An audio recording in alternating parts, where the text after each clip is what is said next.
every fifth word anyone's saying at the moment. Okay, we're recording it now. Thank you. Yeah. Wonderful, thanks. So, you know, if we come back to the beginning of our integrity in relationship is showing up fully how we are. Yeah. So we use a terminology called a check-in. So that's just as valid in a group of people or with a client, even with your family. So what we're used to doing is we meet someone, how you going? Yeah, I'm good, I'm fine. How are you? Yeah, I'm good, I'm fine. Okay, let's go. Right? So there's so much more going on in our lives than good and fine. Rarely are we good and fine. Yeah. Because that's the weather, not how we feel. Yeah. So we can feel frustrated, anxious, angry, upset about things, or excited, you know, happy, joyful, all of these emotions, yet we narrow it down to good and fine. So when that first moment of meeting someone or that first interaction we have, no matter how long we've known them for, that's actually an opportunity to connect. As humans, what we want and long for in our business life and personal life is connection. Okay, that's what we want. So in this check-in, it does a couple of different things. It gives us the opportunity to understand what's happening for another person. Yeah. It builds trust. So what do I mean when I say that? If Leanne was to ask me, you know, how are you feeling? And I say, oh, good and fine, and I'm feeling frustrated, Leanne's energy is picking up on mine, saying, oh, hold on, that's not right. The story that I'm hearing is different to what I'm feeling. That's where trust can be broken at that point. Because our subconscious mind gets hold of that and goes, there's something wrong here. Yeah. So we have two defaults around that. One is, what have I done? The second one is, oh, what they're selling or what they're trying to give me is dodgy. So it's either about me or it's about them. Yeah. So, you know, part of the conversation around with the other groups has been, you know, why is it that we find it difficult to answer such a simple question honestly? So does anyone have any ideas what goes on in their head when someone says to you a simple thing of how are you? Anxiety, fear about really divulging what's really going on, fear of being vulnerable, going, if I'm having a really shitty day, are they going to tap into that and get me at a moment where they're like, buy this? Does that make sense? Sure. Yep, so it comes back to the belief I won't be good enough. Yeah. Yeah. If I tell someone how I'm feeling, it won't be good enough. Well, I know that's why I don't say to people how I'm feeling. I'm like, yeah, I'm great. Inside, probably everything else, but great. Sure. Yeah. And we worry about burdening someone with the story. Yeah. What other things stop us from just presencing ourselves as we are?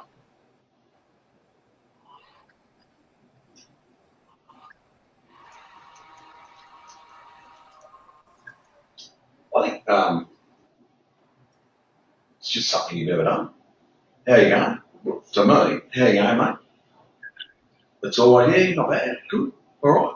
You're being taught to say that. Busy. I often say busy. Yeah. Busy. Work's busy. You know, it's going well. We're doing this and that. And we've done that. I might throw in a couple of examples as to why we've been busy. You know, we picked up this and that. We're doing this and that. But I suppose some of that's almost like a bit of a sales tool. Sure. You know, so we picked up, I don't know, a massive company. We're doing their chairs. That's a bit of probably use that subconsciously as a bit of a bit of a sales tool. Yeah. But yeah, I suppose I think it's just something I've never done. I never, not lying, but it's just, yeah, all right, mate. Yeah. Yeah. So that's the truth of it. How about for everyone online? What are the things that stop you?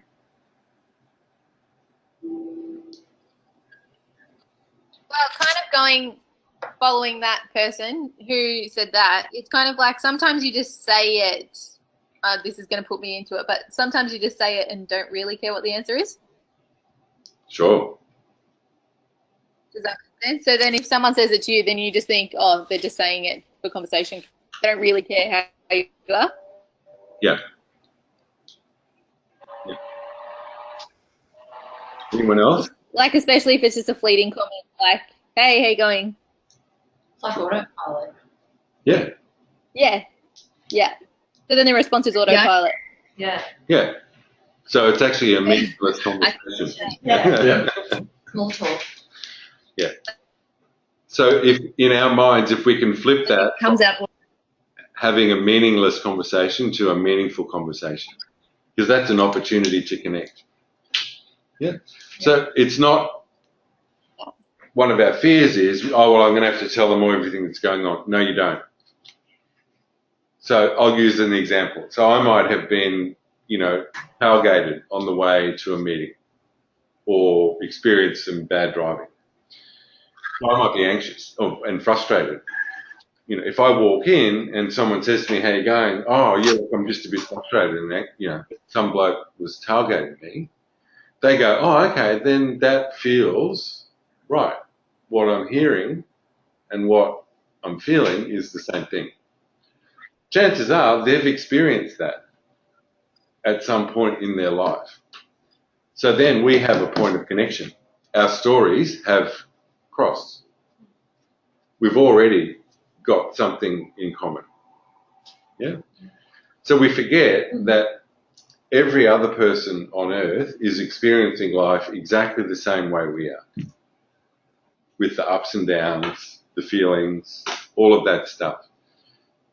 What connects us, and I'm sure all of you have had this experience, is when you get to that point of, oh, you're just like me. I feel okay about that. And we're able to then see each other as humans, rather than you've got your role, I've got my role, we're going to do that dance. It's not clear. So I would encourage each of you, whenever you're given the opportunity, to say how you feel. Yeah. I'm frustrated. Yeah, I'm super excited. We just picked up these businesses. Whatever it is. Yeah. You can also just think about this. If you teed up an appointment with someone, have a bit of an uncomfortable conversation, for me it'd be, mate, we've got issues with your furniture, it's going late, or there's damage or something. You could actually turn that around and say, well, mate, to be honest, I'm a bit nervous. Why? Well, because I've got to tell you about it. Exactly. Exactly. And I think, Donna, I remember in the last catch-up in the group we had, you had an opportunity to, I think you were meeting with a client that you were taking over from someone else. And Yeah, that's right. Yeah.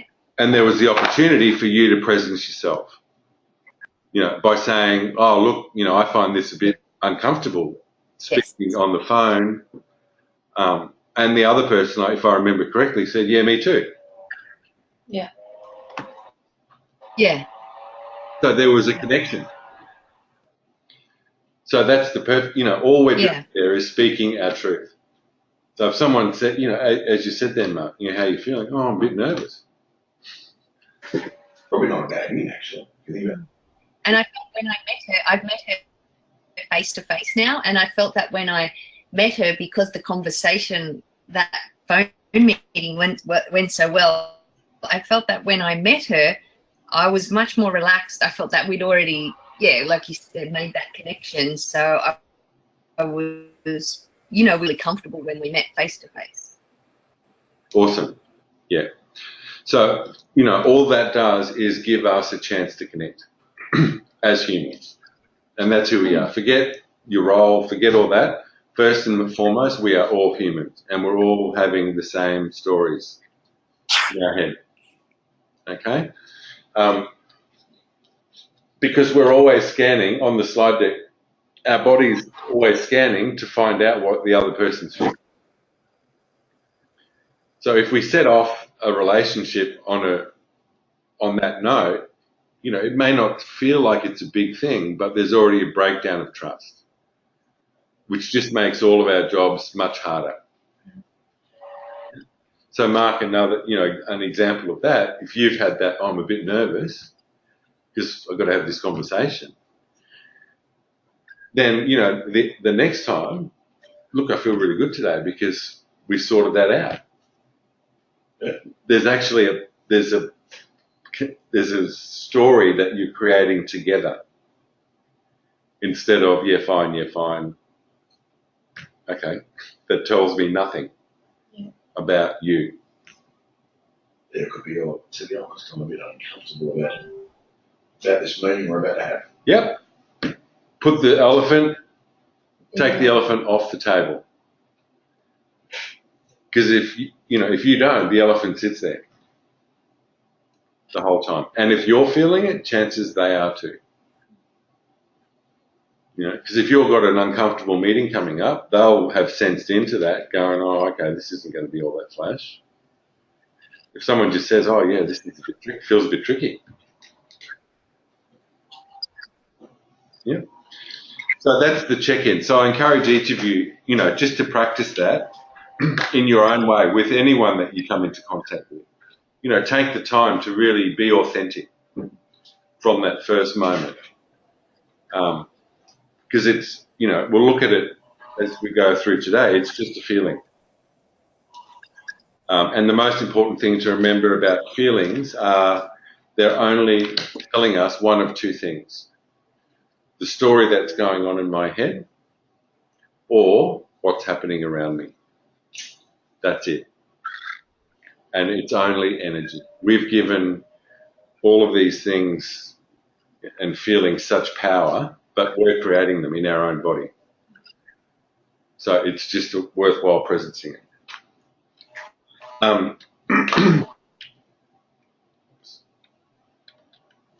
Can't move it again. Oh, there we go. So is there any other things around the things that we did last time that anyone wants to reflect on? You know, things they've tried, things that haven't worked, might have worked. I've been taking the time at the end of every day to think about what I have done positive and not getting caught up in the story of holding energy on something that was bad and then going, well, hang on, I've actually done that and that. So don't be so hard on yourself. Awesome. So I'm doing that more frequently now. Great. Because, yeah, it's so easy to forget. Sure, we just beat ourselves up. Yeah. The default. Yeah. Anyone else had a chance to practice some reflection time?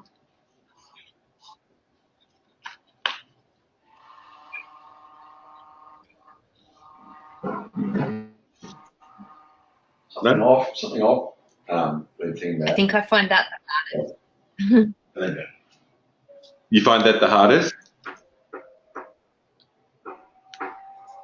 yeah, because at the end of the day, I think of what I haven't done. You know. So you think about what you haven't done? Like,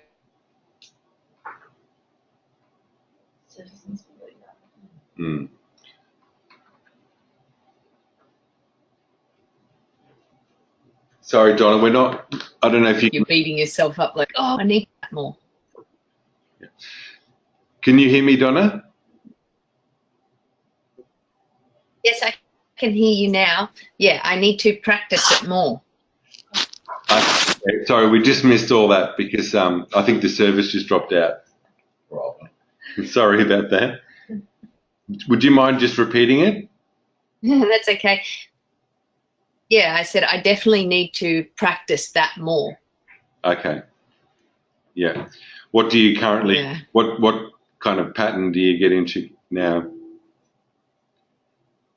Well, I think I've been focusing on, more the grounding, and my connection with my clients. And like you said, like being authentic, I think with that practice with the last phone call, when we had the last meeting and I made that phone call. So I think I've been doing all of that, and I've sort of forgotten about the reflection at the end of the day. And yeah. Okay, that's awesome. I'm glad I haven't really been doing that. Yeah.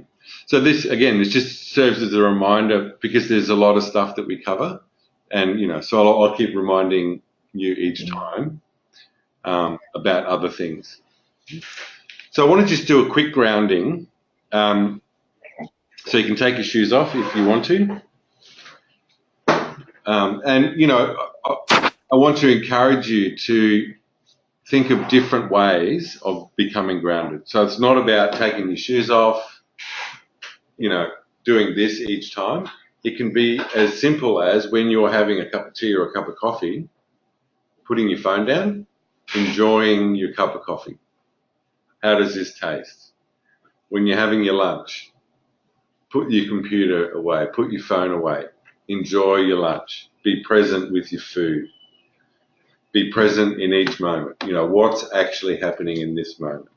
So it's not about, if you go for a walk, notice the trees around you, the birds or whatever, instead of being on the phone thinking about 50 things. And I was just going to say, I was in a meeting last week with Daniel, 2 weeks ago now, and this was for a big pub group called Red Cape, 30 pubs. Anyway, at the end of it, Daniel said, that bloke we just met, his name was Daniel, did not like me. I said, mate, I got that impression to start with, but at the end, I think he did. And then I think I said something you were talking about, mate, not everyone's going to like it. Have you spoken about that? Yeah. Not everyone's. Yeah. Yeah. I forget how you worded it, but you're not going to hit it off with everyone. Yeah. It was quite interesting. And I got on all right with the guy. Michelle, before Daniel, he was late. Yeah. It wasn't that late, but he was a few minutes late. And whether that sort of the guy at the shits or something, I don't know. But yeah, it was interesting. Yeah. Yeah. So I'll just run you through a quick grounding, but think of it more as of a mindfulness practice. So wherever you are, just be mindful of where you are and noticing what's happening there. So just start off taking 4 or 5 breaths. As your mind wanders, just bring your focus back to focusing on your breathing. Notice as the air comes into your body, how much of the air are you letting go of?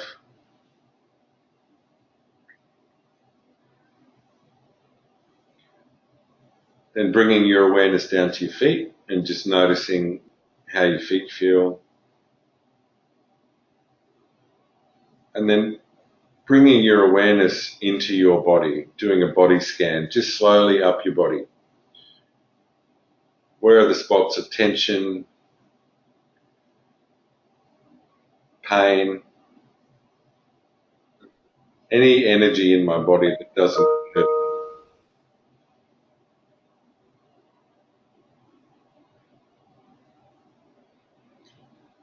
So as you come up through your body, just noticing where that tension or stress or energy is and just choosing to let it go.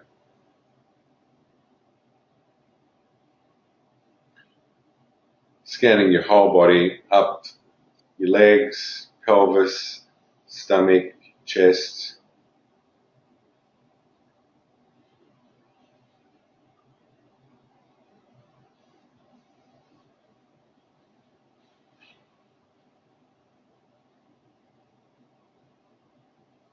Neck, shoulders, just let it go of any energy that doesn't serve you. Down through your legs, out into the ground.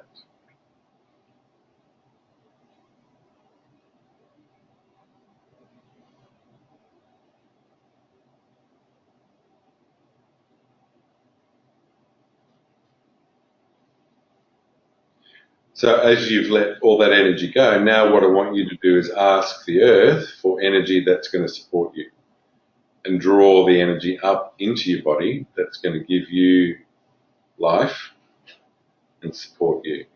And it just takes a thought. So holding that intention of drawing energy up your legs into your body.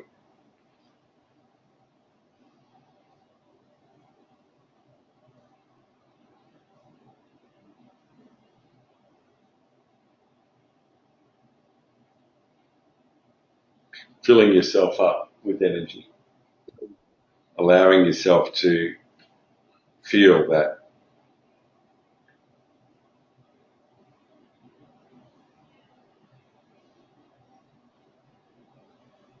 Awesome. So then just opening up your eyes. Could you feel some energy coming into your body? Feel a bit tired. You probably are. Maybe. So again, you know, it's not just about letting go of stuff. Ask for what you want from the earth. If you're tired, if you run down, ask, hey, I need some energy. There's plenty of it there. So today is really about developing what I call the observer self. Can everyone see that slide on the screen?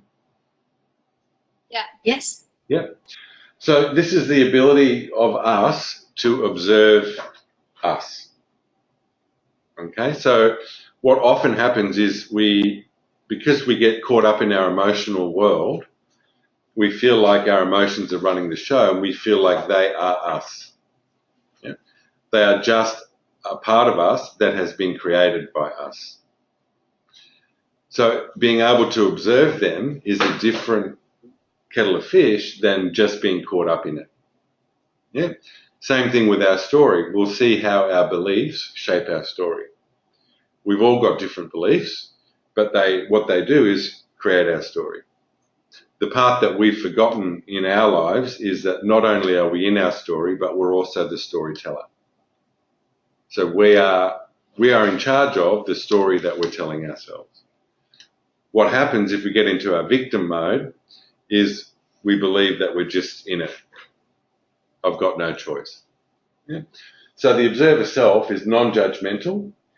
It's curious. So when you feel an emotion, it's actually asking, oh, I wonder what that is. What's that about? Instead of it just being, oh, I'm in it. Yeah. And it's developed through the practice of grounding. So to develop your observer self, you need to be present with yourself. You can't do this from your 5-year-old brain. Now, I want to give you an example of this. So we could talk about the theory of it, but I want to move on to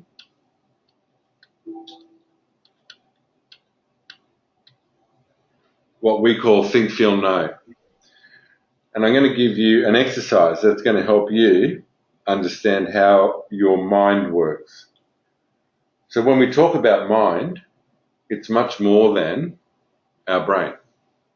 Our mind is our brain, our heart, and our gut. Okay?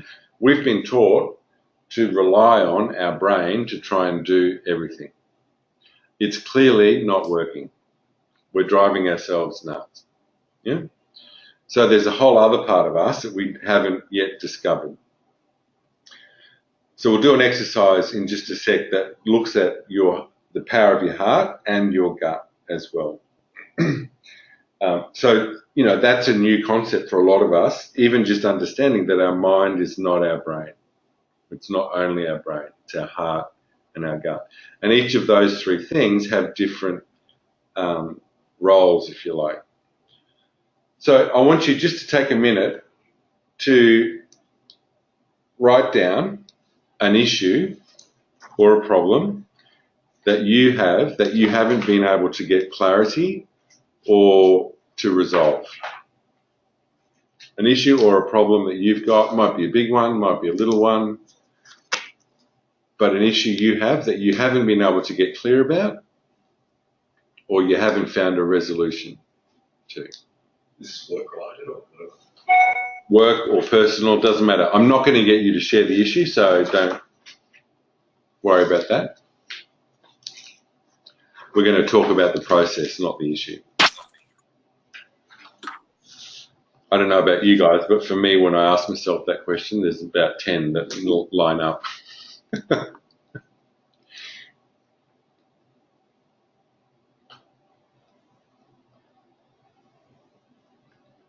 So just taking a minute to write down a problem or an issue that you've got that you haven't been able to get clear on.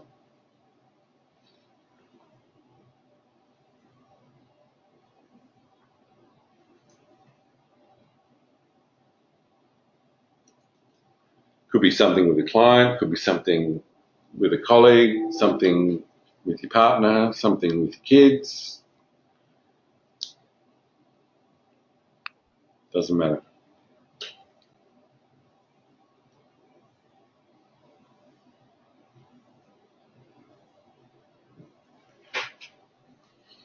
Has everyone got one?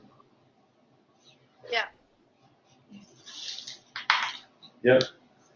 Donna and Shelley, you've got one? Yeah. Okay.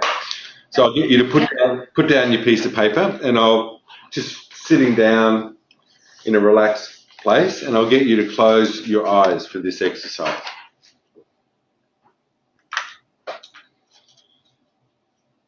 So I want you to bring the issue or the problem front of mind. So whatever this is, whatever the problem is, whatever the issue is, you're going to bring it front of mind into your brain.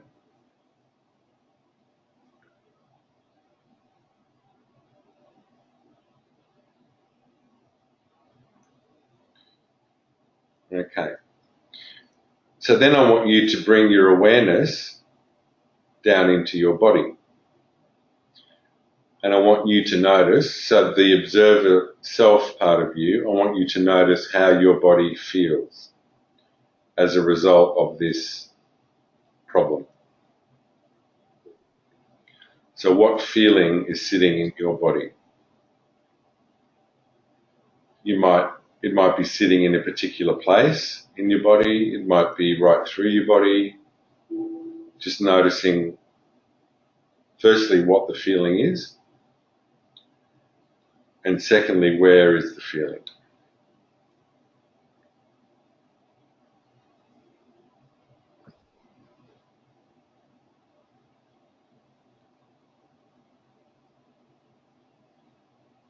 Okay, so now what I want you to do with this feeling is to own it.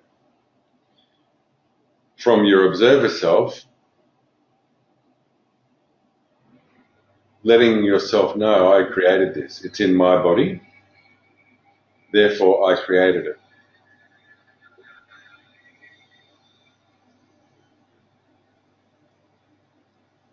You might give it a name. Whatever this feeling is, I created it. It's in my body.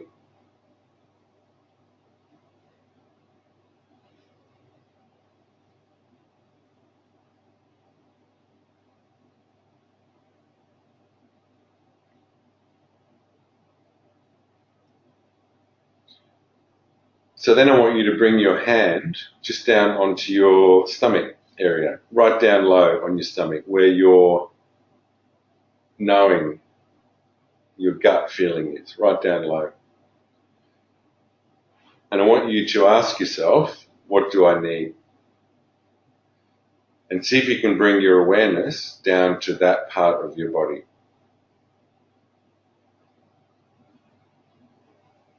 And asking this part of your body, what do I need?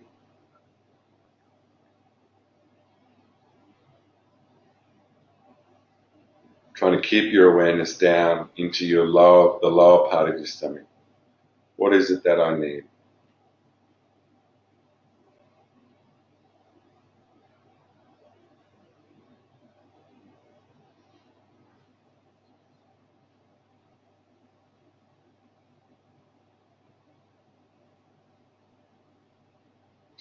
You'll know if the answer is coming from your stomach, because it will be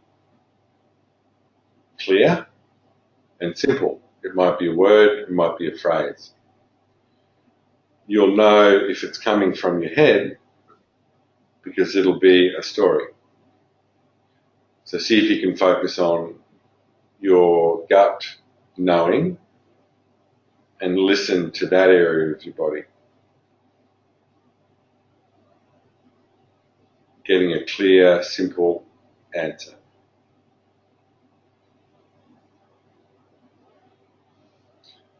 If you bounce back up into the feeling, just remember you created it. You're more powerful than it is because it's in your body.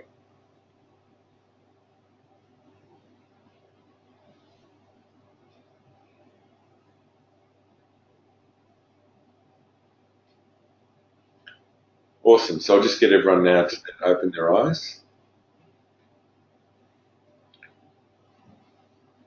Did anyone get some clarity about what they need? Yeah? Yeah? No? No? Mark? Did you get any? My mind was also lots of thoughts going through my head. Sure. Yeah. Shelley and Donna, how about you? Did you get any clarity?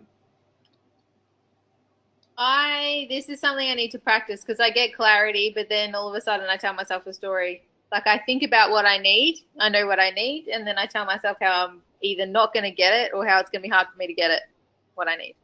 Perfect. Yeah. Me too. I need more practice. Yeah. So, the purpose of that exercise wasn't necessarily to get the clarity. If you did, awesome. The purpose of it is to illustrate the three different parts of us. So what happens is we have a problem, okay? Something happens. We immediately give it meaning and a story. Because that then plays out in our body, which creates feelings. And most of the time we don't want to go into the feeling because it's overwhelming, it's too much, because we've given away our power to our feelings. So then we end up playing a game of ping pong. We don't want to go into the feeling, so we bounce up into the story, which creates more feeling, which creates more story, which creates more feeling, which creates more story. So the story gets bigger, the feeling gets bigger. The whole time, our knowing is sitting in our gut. It never goes anywhere. It's always there. This system has been around for about 200,000 years. All we need to do is remember that we have access to it. Okay, so if you have, as we all do, things that we can't get clear about, what's the feeling that it's creating in my body? That's my feeling because I created it. What is it that I need? What do I actually need here? Okay, does that make sense? Yeah? Yep. So, you might practice again today because normally there's a whole bunch of stuff that we're not clear about. And the clearer we can become, the easier it is for us to, move through life a little easier. Any questions about that exercise? Is it something that you can combine with grounding at the same time? Do like a bit of both? Absolutely. Okay. So that actually, what we just did is another form of grounding. Grounding is coming back into your body. So, even doing that exercise is a grounding exercise. Any other thoughts or questions? I just feel that when I put my hand on my tummy, thinking of the knowing part, I still can't figure out what knowing, but I feel like stomach making noise, not happy about it. Sure. Just not happy about it. Yep. So that's a knowing. So sometimes Leanne just talked about her stomach making noises. That's our knowing letting us know as well. Okay, so we've become so detached from our body, we think that it's just about our brain. Our body is full of wisdom. It's just a matter of tapping into it. And we're going to look at the wisdom of the body more in the next session. But this is about just introducing you to the concept of our knowing is just always right there. If we can just move through that feeling, not be scared of the feeling. The feeling is just energy. That's it. It's just energy. We've given away our power to energy. Any other questions or thoughts about that? No? Is there any way that we can get that camera on? Because I'm just going to have to draw something on the board. So I'm just trying to get the camera put on because I want to draw something so you guys can see it.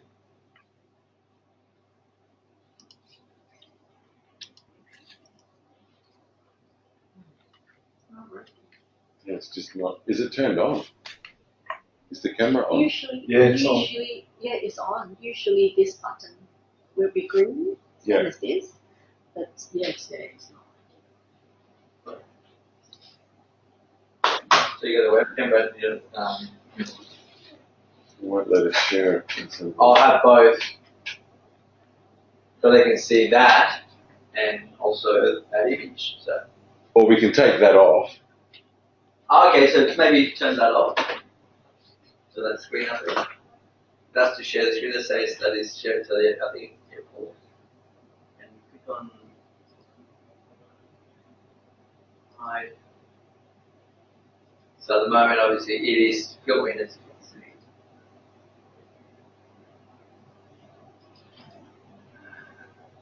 Audience view. See what this is. Audience. So at the moment, that's what they're viewing. If I turn that off, allow that. Okay, it's okay. Yeah, sorry. I know enough about this, No, bro. I'll get everyone to draw it as we go along. So it saves me drawing. You guys get to draw. We could send a picture of your drawing to them. That's okay. I'll get everyone to draw. So what I want to do now is just to we're going to have a simple look at the way our beliefs shape our reality. Okay? So the thing to remember about our beliefs, sorry, can we just click that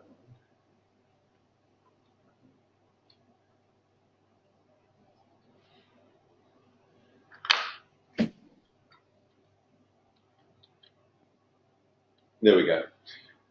So hopefully you can see that on the screen. So our beliefs shape our reality. So our conscious and unconscious beliefs are always influencing our perception and our responses. Okay? We have a belief about everything. Most of our beliefs aren't even ours. They're our families, they're our religions, they're our cultures, they're our schools, they're anything that we had and are still, exposed to. We always have the opportunity to look at those beliefs and ask ourselves, does this serve me? Okay, so I'll use an example of myself. My father was a boilermaker. We didn't have very much money. We would go out in his car. It was an old car, but, went. If a new car or a flash car pulled up next to him, he would look over and go, oh, they must be ripping someone off. Okay? So his belief was, if you have something nice, you're ripping someone off. That's not my belief. My belief, if I'm driving along in the car, I don't have a flash car. If I see a flash car, I go, that must be nice to drive. However, his voice is never far behind. They must be ripping someone off is right there. Okay? And I'm sure, we've all had that experience where we swear to God that we're never going to sound like our parents. Every day. And we've all had that moment where we go, oh my God, that was just like that. Yeah. So our beliefs are always really, really close to the surface. And, you know, our parents' belief, our school belief, whatever. The thing for us to start to distinguish and understand is we have a choice about that. We have a choice about what we believe. So what I'm going to do is, if everyone can just go to like a blank page, in the left-hand corner, if you can draw a box, probably like 4 centimeters by 5 centimeters, and above that box, write new event. Okay? So every moment of every day is a new event, if we look at it for what it actually is. Each new moment has never happened before. Yet what our brain is really good at is opening up all the filing cabinets and going, it's just like them. This person's just like that person. It's just like them. So I'm going to make it just like them. And that's what we do. We make a new event that has every possibility into just like them. Yeah. There's a great part to that because we don't have to wake up every morning and think, oh my God, how's the toaster work? Or what do I do? So we remember some stuff, which is great. But it also holds us back because we don't see new events as new events. We see them as, oh, this is just the same as whenever. So we're going to use a pretty nondescript new event. In that box, I want you to write, it's raining. Okay? So then just draw a little line, maybe 2 centimeters long, and draw another box about the same size next to it. And above that, write, how do we know? So how do we know it's raining? Get wet. And see it. And touch Yeah, it. you can see it. So as we go through these, write them in. See it? Touch it. Yep. Touch it. Smell it. Smell it. Smell it. Yep. What else? Hear it. Hear it. Yep. So our senses are sending information to our brain about what's happening. Okay? So one thing we know about our vision, let's use our vision as an example. We think what we see is what there is. That's not true.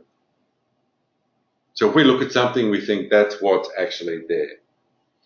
It's not true. What science tells us, 60% of what we see is actually there. 60%. 40% of what we see is made up of what we believe and what we expect to be there. Okay? What we believe and what we expect to be there. So if we think about the way our vision works, it's light coming into our eyes, our brain is making a picture. There's way too much light coming in, so our brain has to filter it. It's going, what's this like? What's this like? What's this like? And the beliefs pile into that picture. That's what's happening in our brain. Yeah? We're not aware of that moment between when our brain says, I'm going to filter it and I'm going to leave this bit. It just happens. Okay? So that's what's actually going on in our brain. Our brain is making a picture of what's there based on our past. A policeman's worst nightmare. There's more than one witness to an accident. Car went that way, no, went that way. There were 5 people, no, 3. It was green, no, it was yellow, blah, blah, blah. If I stood outside of this room and asked all of you what was this about, you would all have a different story about it. Okay? So, we sense things. If you draw a line down from that box with an arrow and make this one a bit longer, and not as deep. So on top of that box, I want you to write belief or beliefs, and then put a line down the middle of it to split it in half. On top of one half, put a plus, and then on top of the other half, put a minus. So what negative beliefs do you guys have about rain? Because as soon as we sense something, we have a belief about it. So what are your negative beliefs about rain? Wet. Wet your feet. Wet our feet. Cold. It's cold, My hair's going to get ruined. hair gets ruined. So I want you to write these down. Sure. My makeup gets ruined. Me too. So it's disruptive. What else? What other negative beliefs? Gloomy. Cold, wet, miserable. Yeah, so it's miserable. Mm. Any other ones? Can't speed when you drive. It's raining. Gotta slow down when you Drivers. Yes, slow so, down when you're driving. Slow down. so it's dangerous. Yep. It's dangerous. What other beliefs do we have about rain? Negative ones.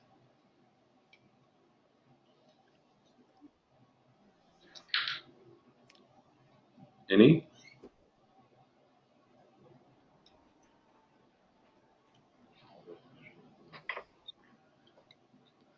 Okay, let's leave the negative beliefs. Remember, all that's happening is it's raining.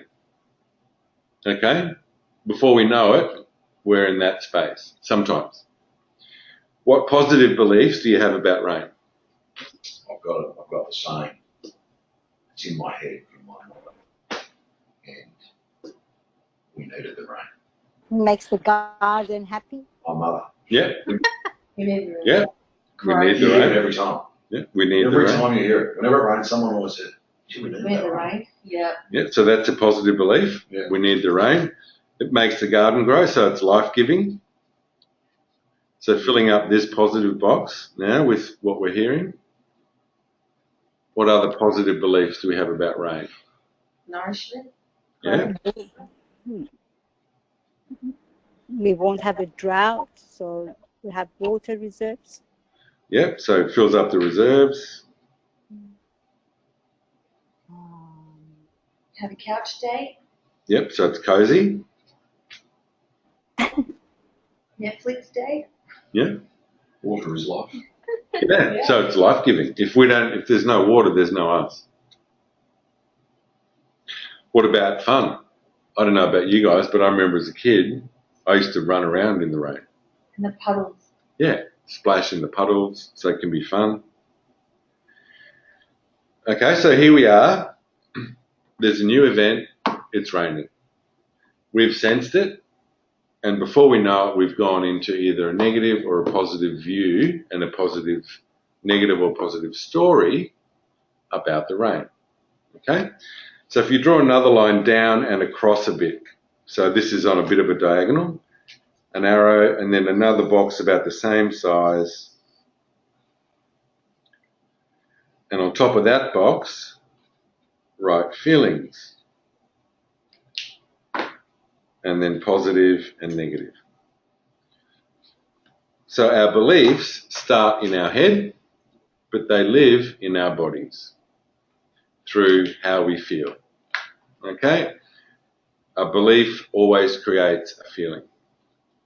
So what do you feel if you're thinking, oh my God, it's cold, my hair's going to get ruined, it's disruptive, miserable, and dangerous? What feelings do you have? Negative. Yeah, so, Negative, and what are they? not very positive. Negative. Yeah, so annoyed would be one feeling. What else? Anxious, if you think it's dangerous. Yeah. Pissed off because then all the shit-head drivers come out. Pissed off, yeah. I'm not sure how you really feel about Tell that. us what you're really. They do though. So angry? Yeah, angry. Yeah. Not pissed. I'm sorry, I didn't mean to be rude. No, pissed off, angry, both in the same. Any other feelings? So if you thinking cold, hair gets ruined, disappointed, or disruptive, miserable and dangerous. What are the feelings? Frustrated if you can't do something you wanted to do? Gets you out of running. Yes. Yeah. Outside. That's a positive. So remember, all that's happening is it's raining. Okay, here we are with this really very real feeling in our body. And all that's happening is it's raining. How about if you're feeling, oh, we needed the rain, it's life-giving, fills the reservoirs, it's cozy and it's fun. What feelings do you have on the positive side? Happy. Happy? Yep. Yep. What else? Joyful if you're going to go. Relieved. Yep. Relieved. Joyful. What else?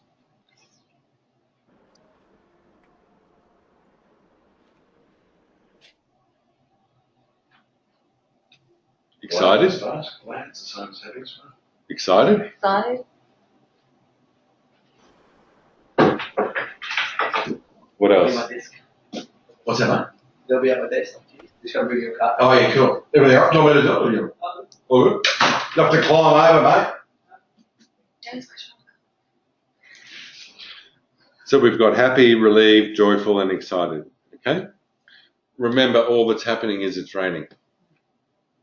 And suddenly we've ended up either feeling great, happy, joyful, excited, or annoyed, anxious, pissed off, angry, and frustrated.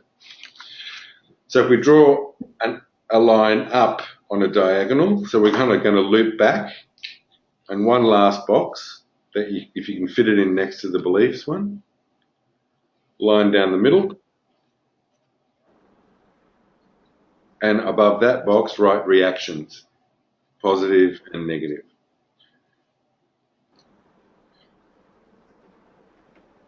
So what do you do if you're feeling annoyed, anxious, pissed off, angry, and frustrated? What do you do? Swear. Swear? Yep. Yes. Yeah. So let's be honest. What do we do? What do we do when we're in this state? Eat. Eat? Swear. No. Take it out on others. Yeah. So take it out on others. Yes.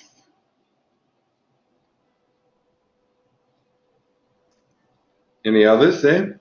Any other reactions? Said swear. Try things. Throw things? Get physically violent. Yeah. We really hate the rain. So remember, all that's happening is it's raining. Okay? So the opposite. So if I'm feeling happy, relieved, joyful, and excited, what do I do? What do we do? Smile. Smile. Yep. Wow. Yeah. Without running inside it. What else do you do? Enjoy it. Enjoy it. Yeah. By doing what? Get my gum boots on and go play. Go play. Yep. What else? Eat. So there's two over with my experience of this. There's two that go in both: eat and drink. Yeah.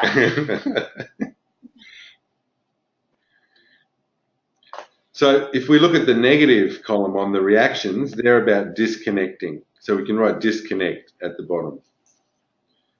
On the positive side, that's about connecting. Yep. All that's happening is it's raining.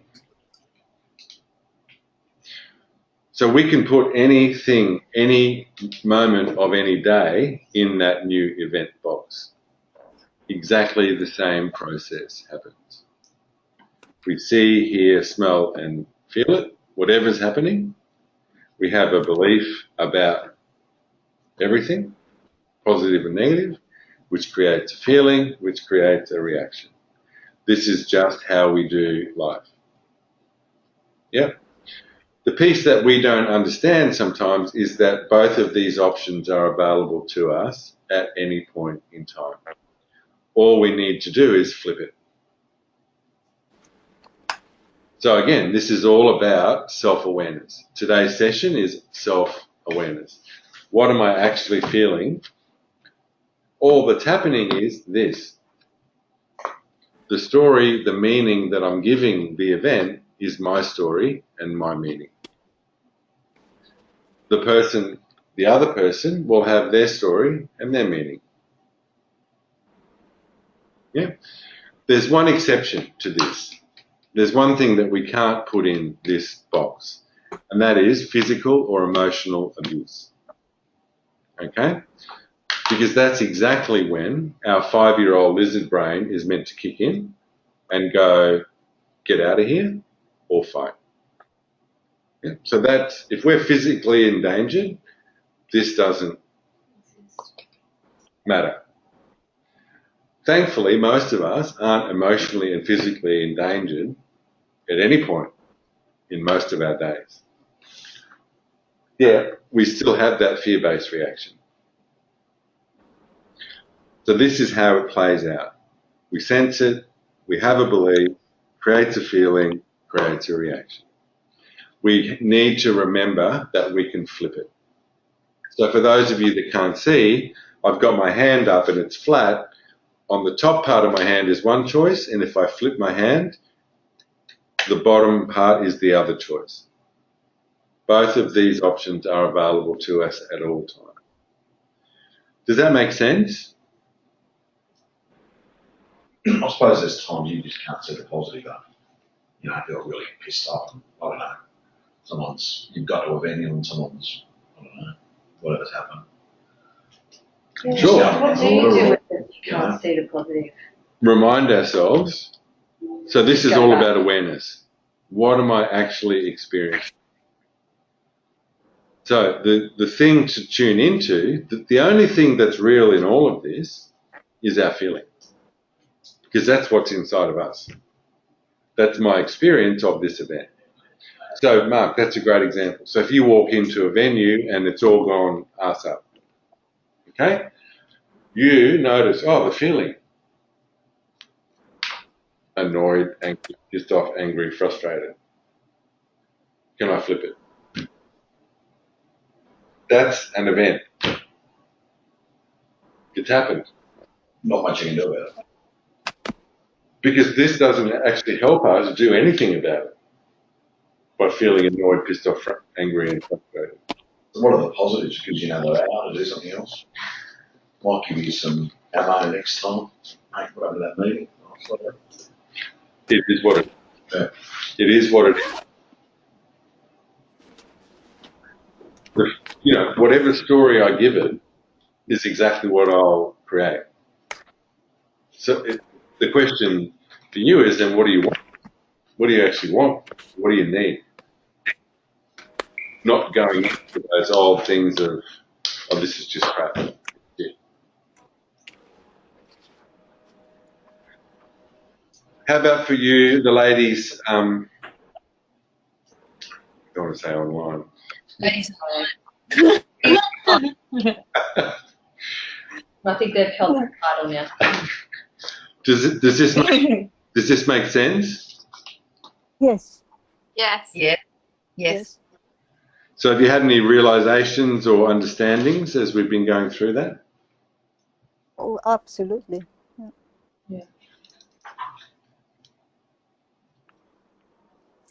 Yeah.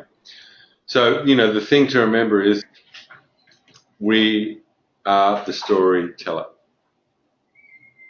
We've just got to be aware of the beliefs that are driving the story. Yeah? Because in the end, we're the only ones who suffer as a result of the feelings. The event, whatever's happened, has happened or is happening. How we view it is up to us. What we'll do is we'll take a break, like a maybe 10, 15 minutes. So if we come back at like 25 to, and then we're going to look more deeply at two things, and I want you to have a think about it on the break. So the first one is, what are the negative beliefs or the limiting beliefs that you feel hold you back as a group? And this is, there was at the very beginning of this conversation, I said there were going to be times that we would feel uncomfortable. Yeah. So this is probably one of those times. Yeah. So relative to us as a group, collaboratively? What limiting beliefs do we hold as a group that hold us back from? And when we come back, I'll put the values up. Okay? So this conversation is not about blaming anyone. It's really just about awareness. If I'm aware of a belief, I can change it. If I'm not aware of a belief, I can't change it. So I'll give you an example. One that was pretty common in the other groups was the unconscious belief was there's not enough time. Yeah. So a lot of what people then did was built on that belief of there not being enough time. So there's a whole bunch of different stuff.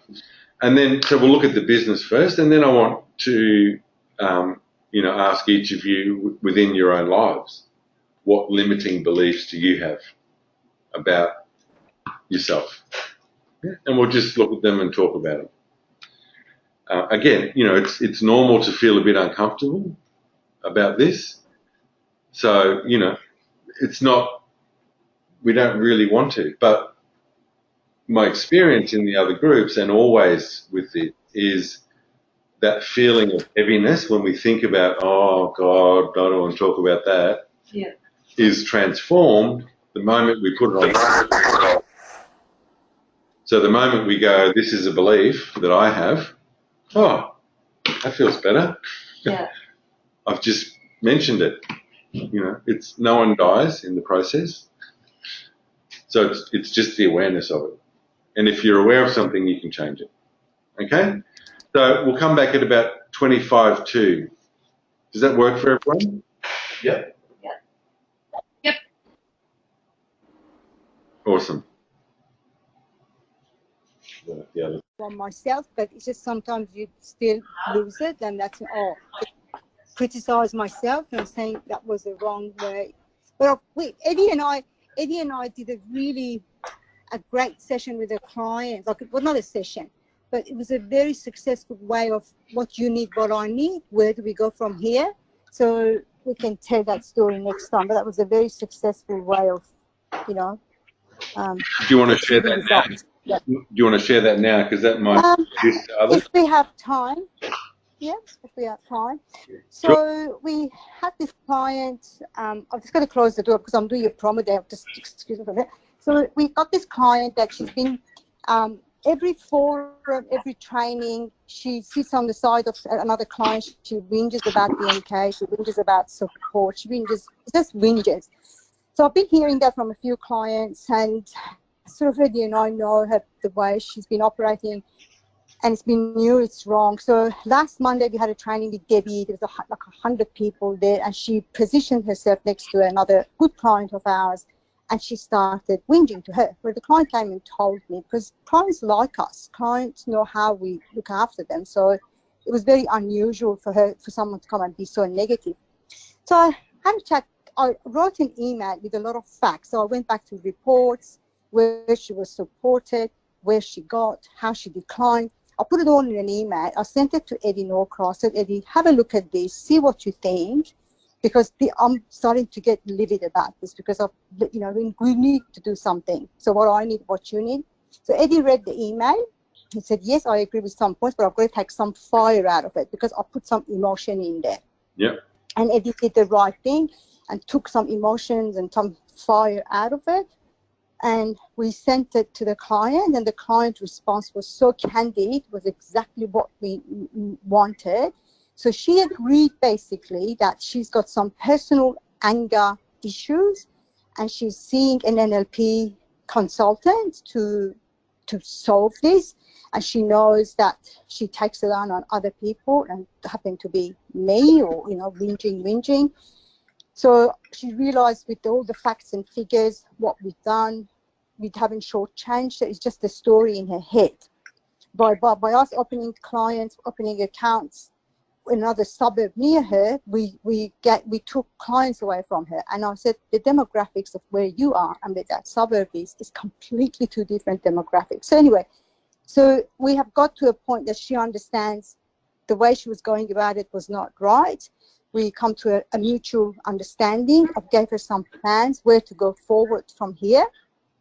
And so that was a really good thing that Eddie and I managed to achieve with this client. And it was just what you need, what I need, and where do we go from here. So we both know where we stand now, So I thought that was great, what we achieved there. Yeah, fantastic. Yep. So, and that's a great segue actually into what we're going to do now.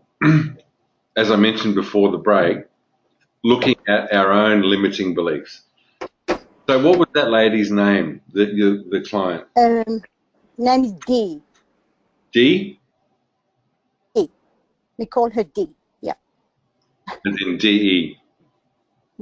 D, yeah. Yeah. Okay, so, there's lots of Ds around, perhaps Yes. in our lives. So what I want to do is have a think about, firstly, what negative beliefs do you guys, or limiting beliefs do you guys feel exist within, your group and the business? So imagine if D was to have a voice amongst your group, what are the things that he would be saying? And we'll include you in that, Mark, as well. I know you're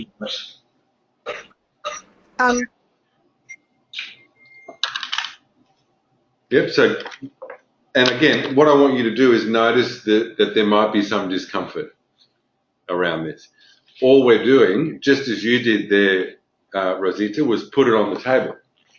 When you put it on the table, you can solve the problem.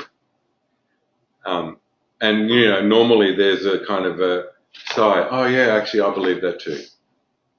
Yeah? And I'm not saying that any of us wake up in the morning consciously holding these beliefs, because I'll just put this slide up. What we're talking about is this: 80% unconscious.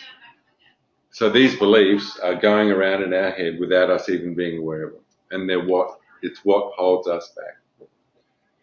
So who's willing to have a go at? Me.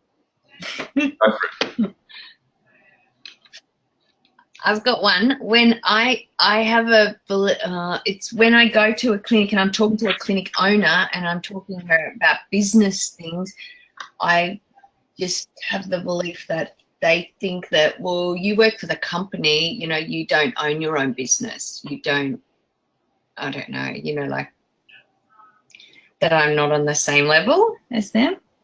Mm-hmm. But it's easy for us to say it and we're not actually there doing it, Donna? Yeah. Yeah. So who else has that? Yeah. Leah. Yeah. And not with every client, because some obviously business owners really take it on board and I feel so comfortable and they say, oh wow, yep, let's try that, let's do this. But other ones, I do find it that's my belief, that's how it makes me feel, and I go into my story. Sure. So what's the feeling then that sits in that? So in your body. I feel inadequate. I don't feel good. I don't feel Heard? Yeah, I don't feel heard or appreciated. Mm-hmm. Yeah. Yeah. So where's the feeling in your body? Where does it sit? And as we go through this, if everyone wants to kind of do it in their own context, where's the feeling in your body? Head. I don't know. I think I don't know where the feeling is. So if you imagine yourself having I this feel like that yep, I definitely don't breathe. You know, like when you're relaxed, you're breathing. I feel like I hold my breath. I don't know if that makes sense. I don't know if that's a feeling. So tension in your upper body? Yeah. Yeah. I get anxious. Anxious? Yeah. I clench my teeth. Okay, so we're going to use that process that we just talked about. So the story is they're not listening to me or they're not appreciating me. I feel unappreciated. Yeah. The actual feeling is tension or anxiety. Yes.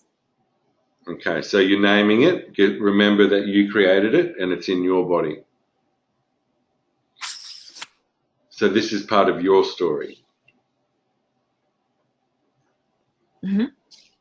So then if you go down into your belly, into your gut, what is it that you need?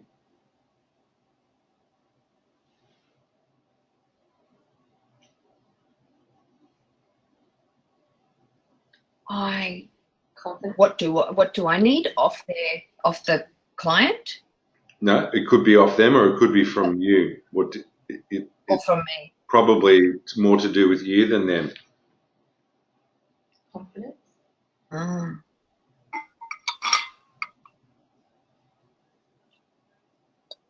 don't know. I need to feel more relaxed. I need confirmation from them that they like what I'm telling them. Mm-hmm.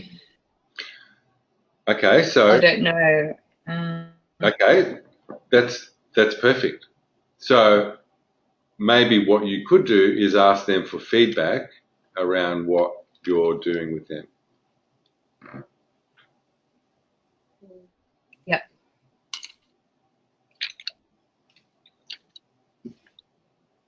Yeah, so that's, the belief is, oh God, I hope they get it. Our story is always going to tell us, oh no, they're not getting it. Yeah. Oh my God, I suck. Oh my God, I'm terrible. Oh, I won't bother. If we feel like we need some kind of confirmation, feedback, let's ask for it. Just want to check in. Is this information useful? Is it addressing your issues?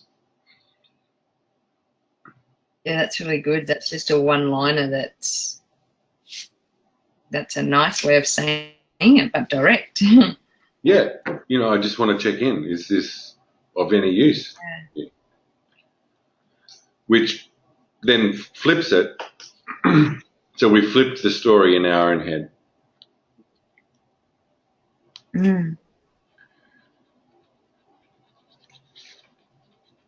So the limiting belief might be, so it feels like, Leanne, you said you don't have that particular, but for the rest of you, it feels like that's a collective belief.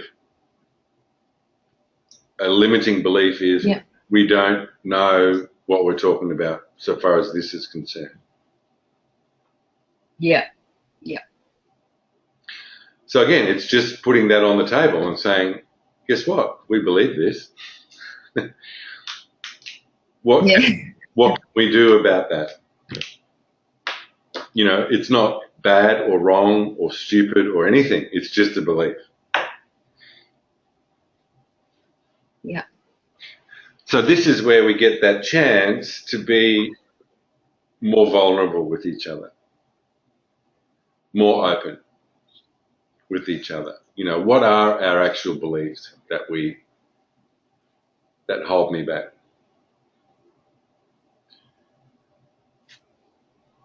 Just on the example Don just gave, would you or could, and obviously I'll be saying something different, but would you say, although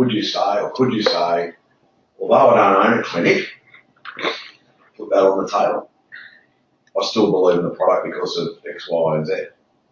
Would that be a positive or a negative? Or So all you're really doing there is answering your own story, because that might not be their story. no, the feedback was that, you know, she's thinking, oh, I see what you're saying there. But she's thinking, well, maybe they're thinking. Yeah. So you're actually having the conversation with With yourself yourself, yeah. Yeah, you're right. Yeah. instead of having a conversation with them. Yeah, it's true. And we're good at that. Yeah. You know, having a conversation with someone else that's actually a conversation with ourselves. I know I do that a bit. So what other beliefs are there? Given we've kicked off, we're underway. The discomfort we can put it to one I side. feel like sometimes when I walk out of a meeting, I wasn't good enough in providing, or that wasn't a good enough meeting.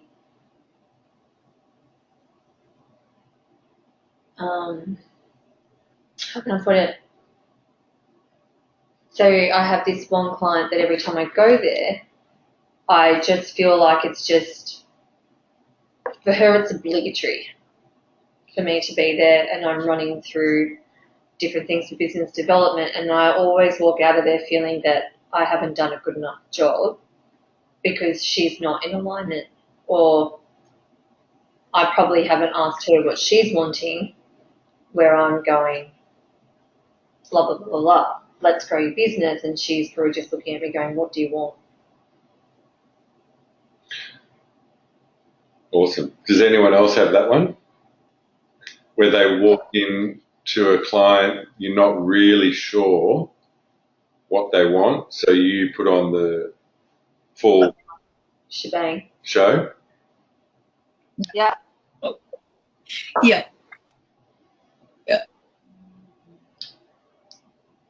Before I go for a meeting, I probably will pack myself first, and then when I go there, I will ask them what they want first, instead of I giving them what I want them to know. Mm. So I don't have that feeling. Okay. Yeah, I don't have that, like, what do they want? So, but of course, obviously, I don't have a lot of clients, but every time I meet my clients, usually is they will tell me what they want. Yeah. And I provide them what they need to know or what they want. Right. Yeah. How about you, Mark?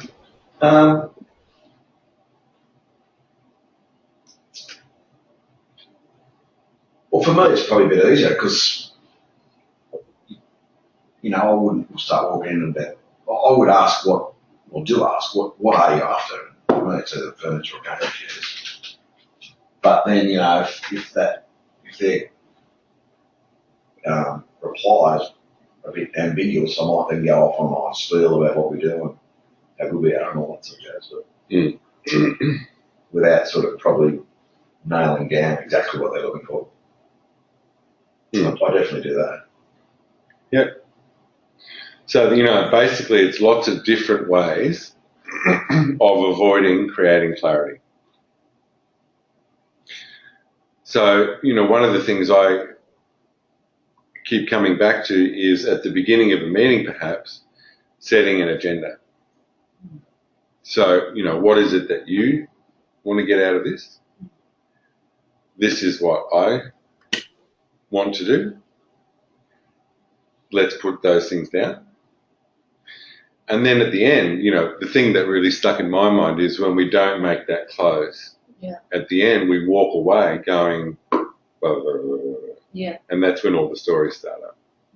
Did I do this? Was I too much this? Was I not enough of that? Blah, blah, blah, blah, blah, blah, blah, blah, blah, blah. So then at the end, asking, you know, simply, did you get what you needed from today? And if there's something that you haven't got what you needed, well then, you know, well, I didn't get totally finished. So therefore I need this, which might be to catch up again or have a phone call with you next week or whatever. But it's just that clarity.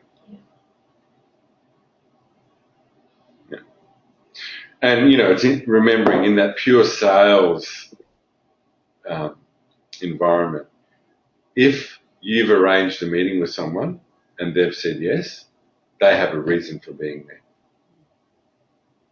Because the fear can be, well, if I ask them why they're here, they'll go, well, because you bloody rang me and asked me for the appointment. Mm. If they said yes, there's a reason for them being there. So I would still ask them, what do you want to get out of this? Because you might be thinking, well, I'm going to sell them something. And they might be thinking, well, I just want to find out about you guys. But then you're clear. Yeah. Or you might be thinking the opposite. Well, I've just let them know. But they might have looked up, have really clear ideas about what they want. Mm. All you got to do is fill out the order form. So it's really important up front, what do you want to get out of this? This is, basically why you're here. Yeah. This is why I'm here. And then at the end, did you get what you needed from this? That's the opportunity for them to go, yes, no, maybe, sort of. Does that help with it? Mm-hmm. So the belief is, I haven't done enough. Yeah. Yeah? Which I think, I don't know any of you all that well, but from what I've come across, and it's a common thing, is we can never do enough. Yeah. Yeah? No matter what we do, it's still not going to be enough. That's a belief we have. So how do we bring that back to, what do you need? That's what I need. Did you get it? I got what I needed. Awesome. Does that help, ladies online? Yes. Yes. Awesome. I can't resist that.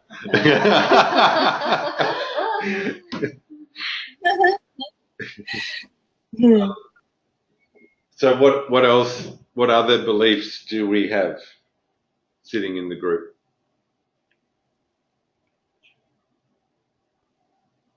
I believe that the only way I can do is I study a lot, then I feel enough.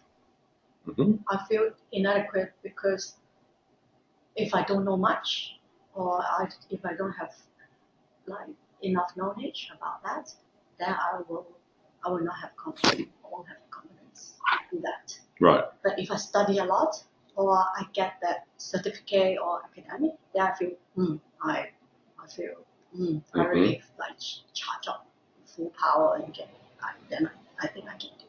But without the certificate, then I think, okay, this is my belief. Yeah. So does anyone else hold that belief of I need to know everything about? Yes. Yep. Yeah. Yeah. No. No, I'm all with Donna initially. I suppose at times I think because I'm a bit funny, what am I doing here? I really don't know what I'm talking about here. Particularly on furniture, but gaming chairs I can't, but furniture-wise, I'm like, God, because it's not my background or anything. So sometimes I think, God, what am I doing? I'm just trying to get through this and bring someone else in, like Daniel, that knows what he's talking about. True. So that is a very common thing. It's called the imposter syndrome. The imposter syndrome. Which is And we all have it. Everyone has just said it. Basically, the fear is that someone's going to knock on the door, come in and go, you're just making this up, aren't you? You don't really know. The truth is, yes, I am. Because we are. Making it up. Yeah. We are. We have the knowledge that we have. Okay? The rest is... So, and that's something that we can all kind of give ourselves a bit of relief about. We're never going to know everything. And I wonder, how does it feel for you guys to say, I don't know that? but I'll find out. That's my answer. Yeah. That's Yeah. my answer. So, mate, to be honest, I really don't know, but I'll find out for you. Awesome. I feel embarrassed when I cannot answer people's questions, like straight away. Yeah. And say, I got to, okay, let me find it out and tell you later. Yes, I promise, and then I get back to them. But still, like, I feel so embarrassed I cannot answer them. It means that I'm not enough. I'm not good enough. How about everyone else? Does that Yeah, mean- definitely. Because I've come into accounts that have had DMK longer than I've known it. I've felt really like I have to know everything straight away, otherwise they won't respect me or they won't listen to me. I need to know everything. Yeah. So where does that feeling, again, so all of these things create feelings in your body. So I encourage all of you who feel that or who believe that story, or that's a story you're running, just to drop into your body and notice the feeling that you're creating. I feel headache. Heavy? Headache. Headache. Headache. Like keep spinning around. Yeah. Headache. So Leanne was just saying her head feels like it spins around and around. Yeah. Any other body sensations there? Mine is, I think I always clench my jaw. Okay, so tension. Yeah, it's always tension. Yeah.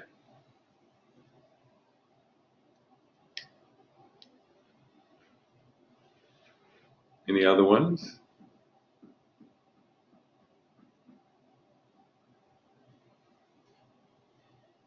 I don't know what I do, to be honest. I'm trying to think what I do. I don't know what I do. I know I must do something. So imagine yourself in the situation of someone saying to you, what about da-da-da-da-da? I don't know. What's the feeling in your body? I think we've touched on it before. Anxious, tense. Yeah. Never really paid attention to that. Yeah. So there's an awareness piece for you to work on. What's the feeling? So I've got it automated in. Sure, the belief kicks in. Before we know it, we've created another belief that's actually buying into that belief. Yeah. And we're avoiding the truth, which is the feeling. Yeah. So that's that ping pong game. Bing, bing, bing, bing. What do I need? Actually, just to be honest, I don't know. Cool. So again, you're creating a realistic expectation. If you create the expectation that you're going to know everything all the time, guess what? They're going to keep asking you a million questions because you're the one who knows everything. Yeah.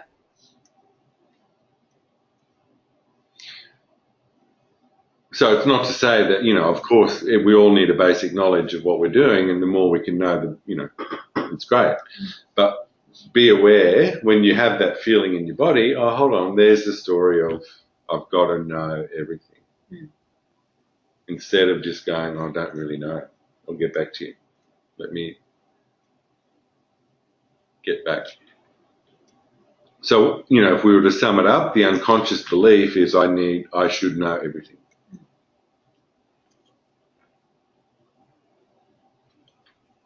I suppose we'll work a bit of that, haven't we, really? Sure. I've worked, and it's throughout people who sit at the top of buildings. One of their biggest fears is knock on the door. You're just making this up. We are. Guess what? We all are. We have our skill, we have our purpose, we have our passion. But, there's no 2 days that it's the same. We're making it up. Thank God we are, because otherwise every day would be the same. So I think it's interesting to know that, the head honchos or whatever, they all feel on the same sort of Everyone All have does. the same struggles. Everyone does. For them, it's even more magnified. Yeah.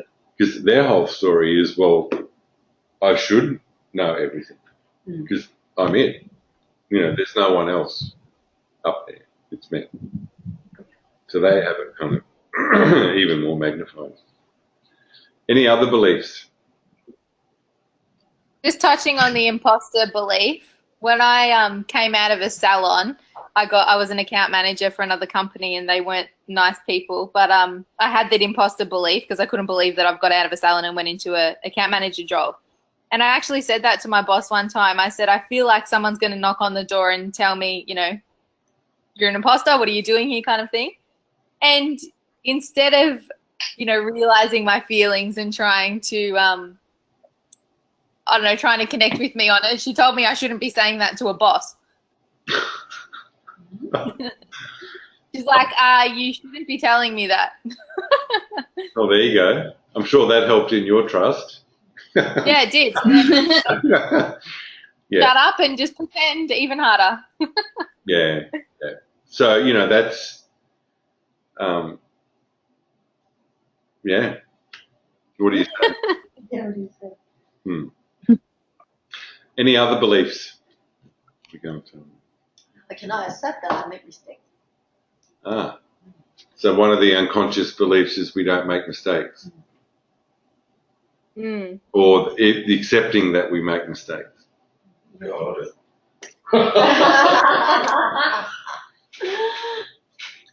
Well, Because I used to work for TV station, so if I make mistake, everybody watch it. Right. So it just cannot deny anything. So everybody knows that I make mistakes. I cannot hide. So that's why I don't allow myself to make mistakes. Yeah. So I would really, really get angry with myself. Will really go crazy. Yeah. This is Yep. So again, you know, the belief, if we look at this, how it plays out, the belief is I need to be perfect. Creates a feeling and creates a reaction. So we get angry. With it. really funny. Like my sharing a case just happened last night. Then you know, I'm also doing my PA job, and I got to apply some visa thing for boss, and then I didn't know that there is something wrong with the. At first I thought there's something wrong with the application or something, that why I applied that I still haven't received that letter, the authorization letter. Then after that, my husband told me, oh, that website is probably a fake one. Oh, no. So I pay more than it costs originally. It's like many times. Then I think, oh, what an idiot I am. And I was like, why I'm so stupid, and then why I make mistakes, and then why blah, blah, blah, blah, blah, blah, lots of stories making up. But then all of a sudden, it just happened. Then Daniel sent me that email saying, oh, he received that letter. It's just because my computer didn't sync with his. Right. That was like, why? I was like, what? I really go crazy, and then I really throw things. I was like so angry with myself. I made mistake. I'm so dumb. But then end up, it's just pop up. It's just coincidence. Like in the midnight, then my boss will send me that thing. Here we go. This is the letter. Then after that, I just couldn't believe it. Like, man. Then I regret that. I regret that I make that such a really, like, throw things and really go crazy. I'm cranky with myself, not just myself, but my husband as well. Sure. I really regret that. Yeah, because it's part of our life that we've spent. It's gone. I know, I could accept that. Yeah, human mistakes. Sure. And, you know, the most important thing, and so as we've been going through these, you know, what I encourage all of you to do is come to the feeling. What am I feeling? Don't try and beat the story without coming to the feeling. Okay? Your body will never lie to you.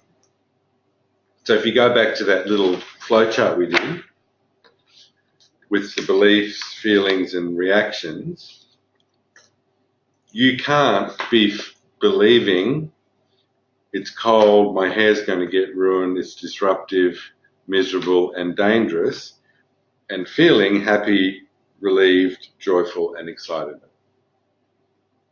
You cannot, that will never happen. So our feelings just tell us what we're believing. So when you feel that, you can go, oh, okay, that's the story. There's another option. How am I going to flip this to something that serves me? They're both just stories. The event is neutral. Any other, how do you guys go around time? Because that's often an unconscious belief that we all have. There's not enough time. There isn't enough time. Sorry, it's a fact. It's a fact. It is a fact. Because I procrastinate. You procrastinate? Yeah. Yep. Oh. Owned it. Oh. Yep. Anyone else that procrastinated like me and everyone else here? Yes.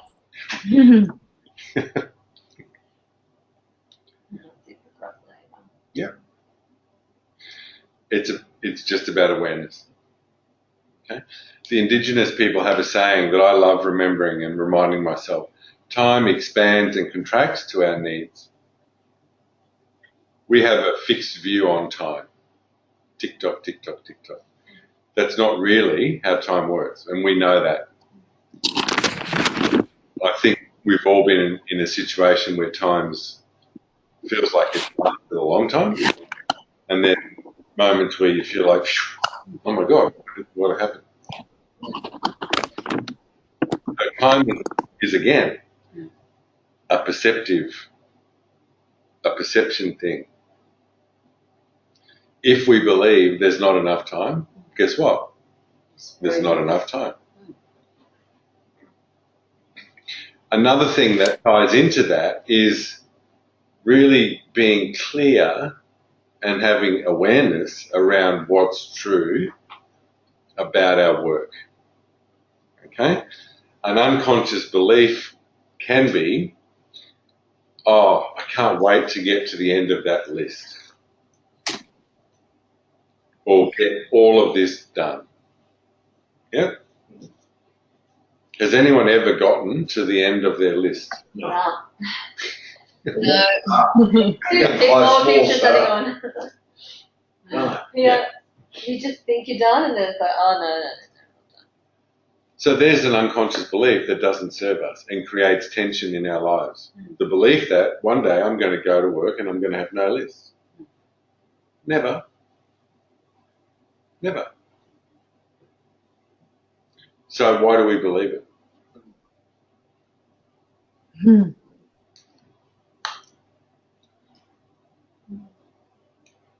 Maybe we could just remind ourselves every day as we're driving to work, hey, my list is going to get longer today.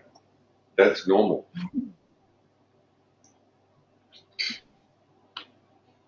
And tomorrow it's going to be longer too. And the next day, that's my job, managing the list. My job isn't to finish the list. If you come to work and there's no list, that's a problem. Must be really good at your job. Well, what am I going to do? Really bad. Yeah. So it's again having the awareness of what's true. You know, it's just going to keep being added to. There's no end. Any other beliefs that you can think of? Just on that, good analogy. A guy I used to work with, we were talking about our role. He said, mate, I look at it this way. It's about kind of keeping the balls in the air, or if you're in the water, just keeping your head above the water. Sure. I thought that's a pretty fair analogy, actually. Yep. Yet we have, yet we have in this, in our mind, we have this magical tropical island that's going to appear in front of us when we get to the end of the list, and everything will be all right. Bring the magical tropical island now. How do you want to feel now? Because the list isn't going to go away. Mm.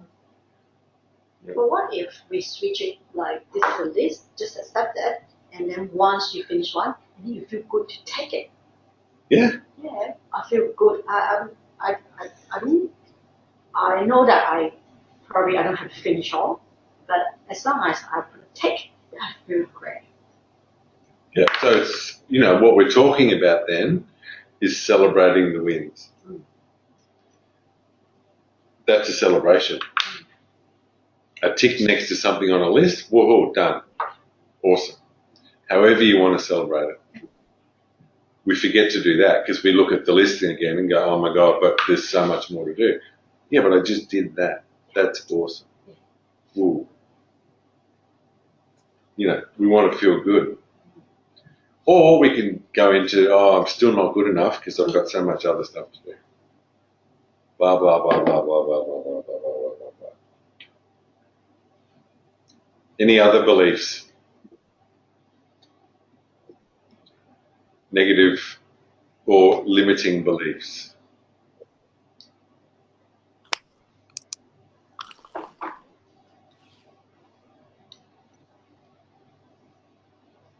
No? Okay, so now I want, given that we all feel a bit more comfortable about that, how about in your own personal life for yourself? What are some limiting negative beliefs that you have?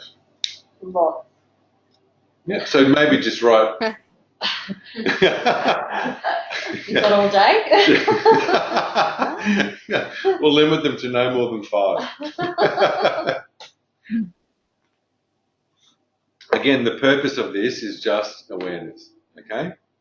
So what I want you to do is write down a couple of those beliefs and the feeling that sits with that belief.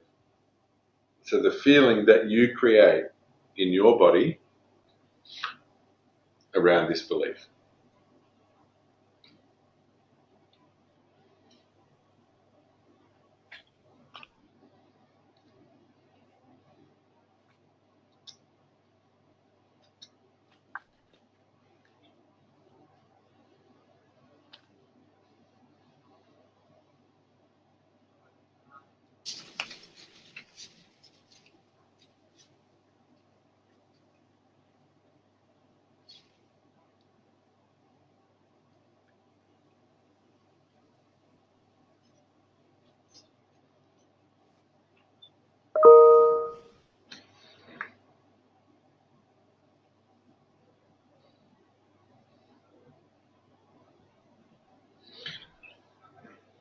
Has everyone got a couple?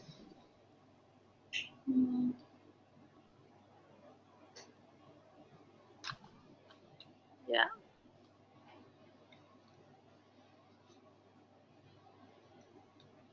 What's that related to? Anything. So it might be, do you have any kids? So it might be how you view yourself as a partner. It might be how you, I don't know, what. So one way of thinking about this, if you're having a rough day and you wake up in the morning, what's the blah blah that starts off in your head?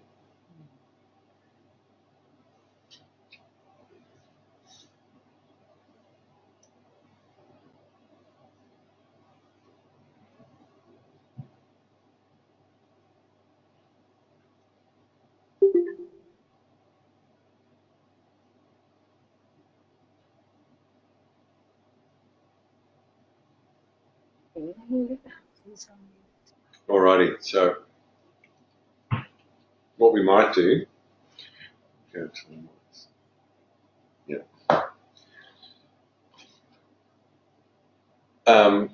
I'm going to invite you to share the belief and the feeling, okay? one thing, again, that I want you to remember is we're all doing the same thing. So there's a fear in us that believes, oh my God, I must be the only one who feels this way about myself. No, we all do. What it does is actually help us then understand each other as humans. So, Rosita, I found that very instructive, when you actually asked that client for what you needed, she was able to let you know what was true and what was happening for her. Yeah. Yes. And what And that. in my return email, yeah. Sorry, go ahead. In email I wrote back to her, the first thing I said, thank you for your candid email.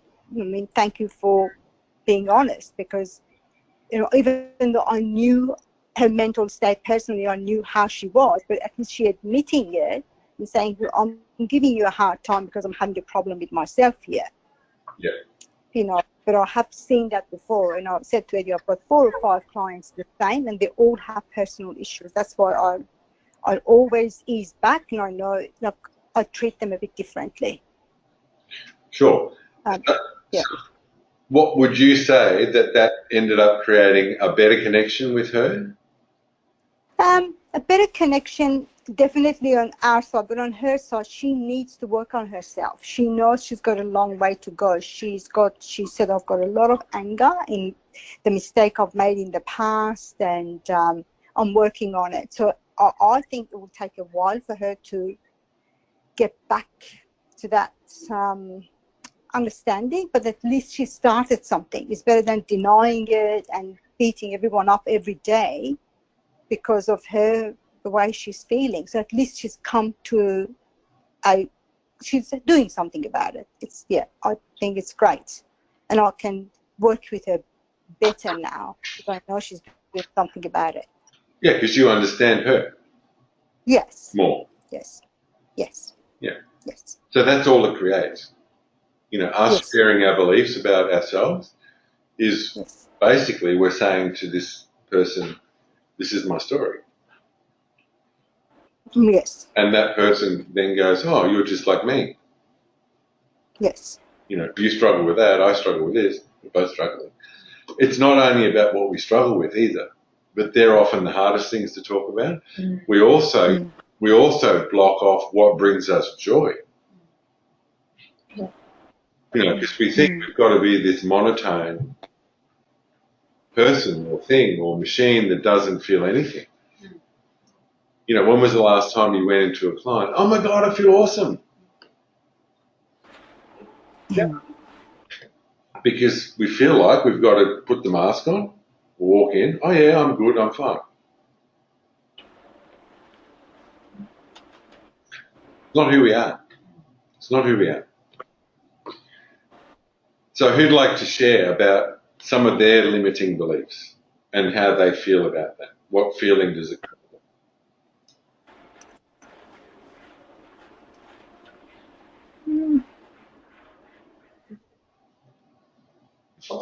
Yeah. For me, like how I look or how I dress or how I conduct myself, I suppose everyone's got the same.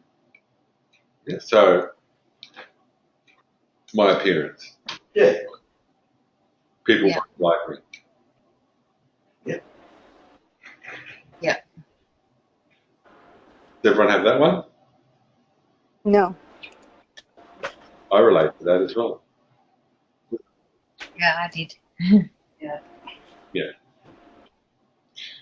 So, and how does it feel?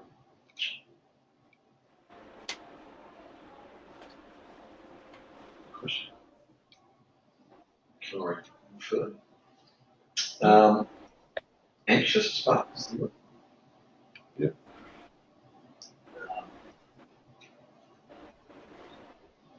So it creates anxiety in us, doesn't it? Certainly negative. Yeah. Remember, it's just a story. It's the belief. You can flip it.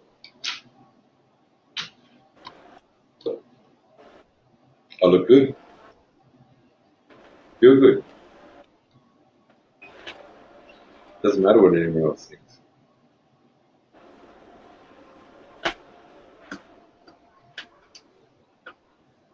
So again, it's not about solving them, these things. It's really just about putting them on the table. When we shine a light on something, we can go, oh, okay, well, that's weird. I wonder why. Because if we look at it for what it actually is, it's weird. Yeah. It's crazy that we've got all these beliefs about ourselves that aren't kind. What other ones have we got there? Thank you, Mark, for breaking the ice. Seeking approval. Seeking approval. Yep. Seeking approval from work colleagues, from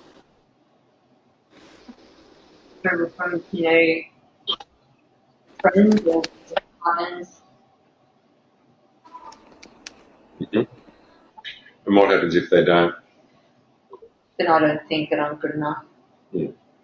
And then we'll go into a spiral of you're not pretty enough, you're not fat enough, you're too fat, you this, you that. Really? Shit. Yeah, Very what? sad, angry, inadequate. Yes. Sure. Could you, Andrew, could you repeat the start of Kristen's again? Because I didn't hear that, but I can hear Me too. you well. I missed it too. Yeah, I missed it too. Sorry. Yeah. Seeking approval. Seeking approval. Right. Okay. Yes, you do that. Yeah. And I guess in essence, what you were saying was, really having your gauge of yourself is reliant on what other people think of you. Yeah. But it shouldn't be. Yeah. And so it's kind of, Yeah. It's huge. it is. Yeah. I mean, who else is in that boat? That we let our view of ourselves be guided by what others believe.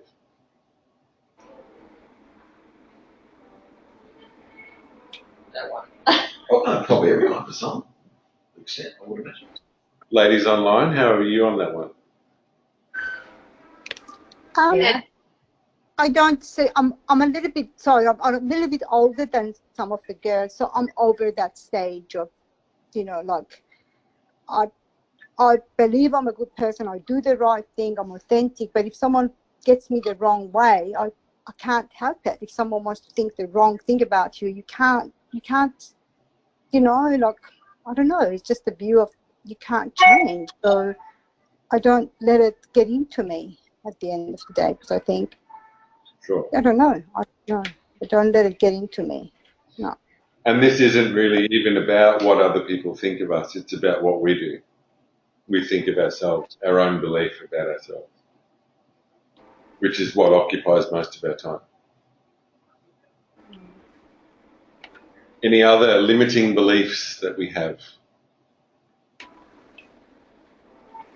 I guess about, with kids that you're a good mum, that you're not, it's hard when you're trying to work and then cook dinner and clean the house and then have enough time for the kids to be, do things with them and give them enough attention and be calm and relaxed and good enough. That's a hard one, Donna. I agree with you. I take my hat off to all the mothers who work. I do. I think that's a hard one, to give attention to your children, to your work, to your home, to your husband. Yeah, I don't have children, but I feel it that a lot of mothers have the same feeling as you have. And business owners say the same thing. They say, oh, yeah, it's very common. And it's not every day. It's just some days more than others that you feel like, I wasn't good enough today. Yep. Sure. Or you get angry at them and you think, oh, no, that's terrible. Yeah, so the belief is I'm not enough. Yeah. Yeah. I'll get that feeling about my mum because she's in a nursing home. So when I don't visit her for a whole week, I feel awful. Yeah. Oh, you know, that's not right. I should be, you know, but then, yeah. So that's the feeling I get. Yeah, it upsets me. It makes me anxious. Yeah. Mm-hmm. Yeah. Yeah. Yeah. So, you know, in the process of this, what I want you guys to anchor into your kind of understanding and awareness is the feeling before you talk about the limiting belief or before you're willing to share it. Maybe heavy, thick, Yeah. you know, feels stuck. When you share it, the energy changes. Suddenly, there's, oh, okay, it's not that scary. There's a bit of light given to it. Donna, as you were speaking, I could almost hear in your voice the energy shift from when you first started talking to when you finished. Yeah. You know, just simply by being aware and acknowledging this is a belief that I have. Yeah. The energy moves on. It hasn't solved, Yeah. you know, because it hasn't solved anything. All you've done is just shift the energy around it.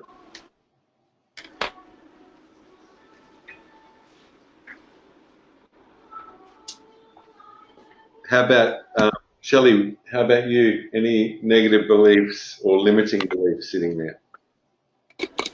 I had limiting beliefs on things like owning a house and saving money for a house. I feel like that's never going to happen to me. Mm-hmm. Yeah. Do you know what the belief that sits under it is? FOMO. I feel like I have a fear of missing out. FOMO. Uh-huh. Fear of missing out. So true though. Yeah. I want to own a house. And what's the so if you go to the feeling, the story is FOMO. What's the feeling? So I think the feeling is your fear and like inadequate maybe or like missing something. Mm-hmm. Yeah. And what's the feeling? I don't know. Sadness? Yeah, maybe. Yeah. Hmm. Yeah.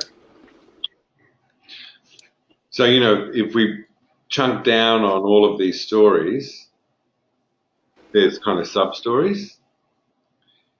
Yeah. And then there's the feeling.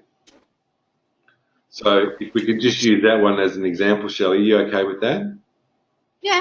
So it was, you know, fear of missing out. And then the sub-story was, oh, maybe I don't even deserve it. I'm not really worthy of it. And then underneath that is the feeling.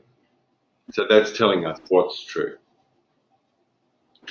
Once we give that some space and some room to move, that because the energy is the feeling. You know, if you let that sadness move, cry, let it out somehow. Oh, okay, better. The energy is gone. It's moved on, which is what it wants to do. What we do, again, as I described when we did that first exercise, story, feeling, oh, I don't want to go there, ping pong. What's the feeling? It's energy. It's just.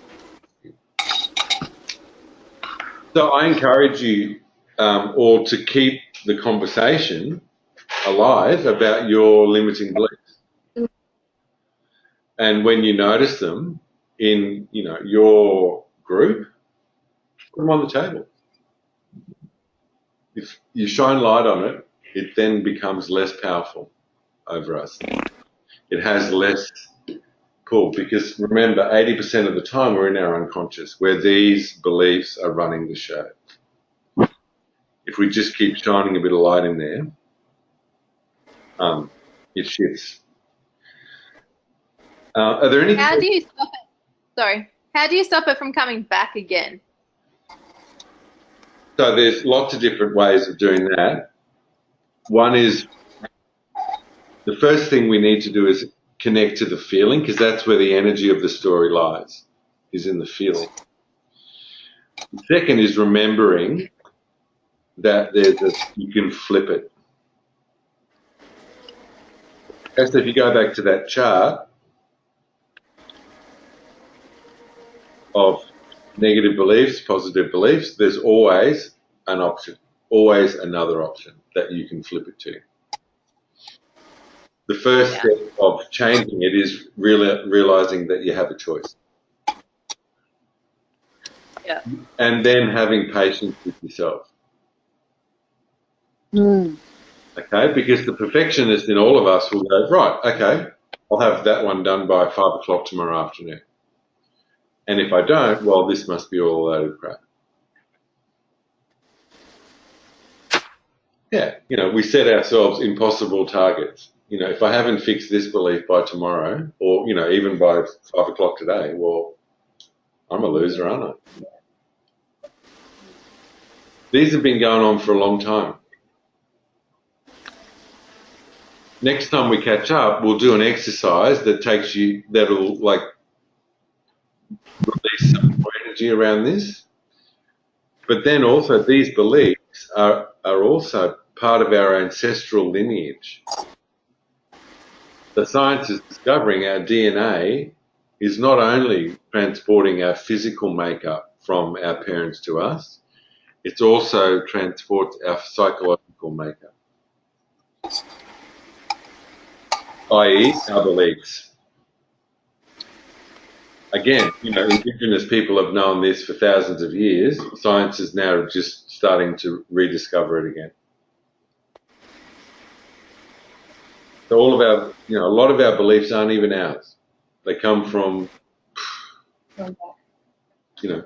centuries ago, but they're in our body. So we go back to the beginning. So this is all about self-awareness.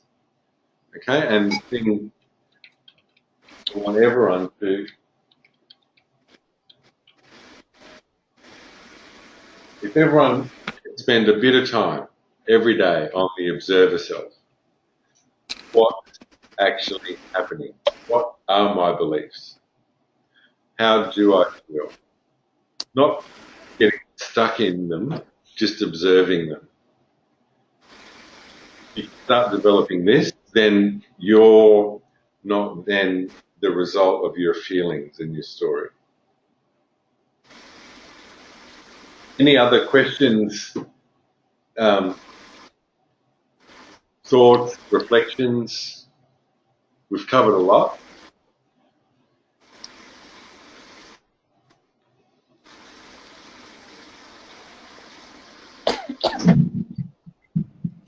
No? So, I think so. All got negative. oh, it's 80% of the time. If we go back to the fear triangle. Yeah. Victim, rescuer, person. I'll just put it up.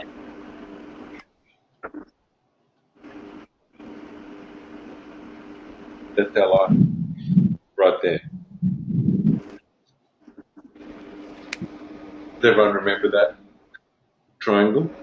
That's where we hang out. Victim, rescuer, rescuer. It's not bad, it's not wrong. We just need to become aware of it. So what I want you, practices that I want you to think about, again, grounding. So if it hasn't been all that successful, maybe you can set an alarm on your phone or have a sticky note at your desk, some way that you remind yourself. Okay, so remember your unconscious self starts saying, right, I don't need that. Yeah. Oh, fine, really?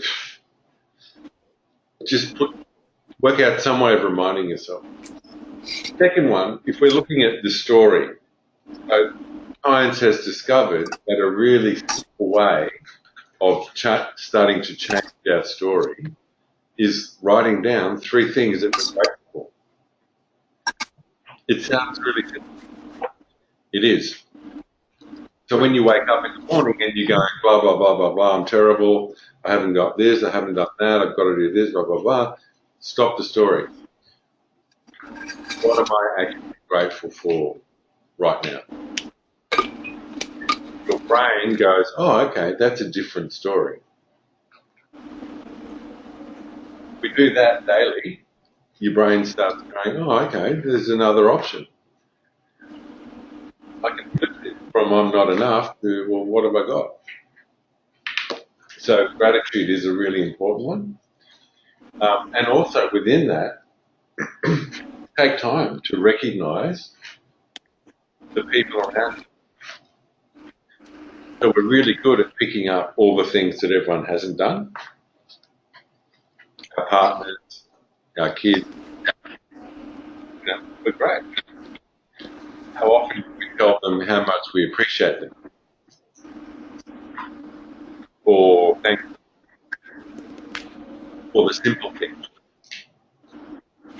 So gratitude internally, but also gratitude externally.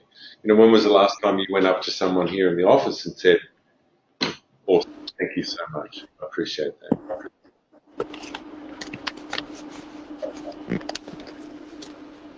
Might turn the volume of that up, even if you're doing it a fair bit more. And then the last one is the reflection. So if you haven't set aside that reflection time, see if you can find a space, and you might not do it at the end of the day, you might do it in the middle of the day. Find that space where you can just reflect. How have I shown up? What beliefs have I been running today? So I'd like everyone just to write down 2 things that you're willing to commit to. Out of what we've learned today, you're willing to commit to.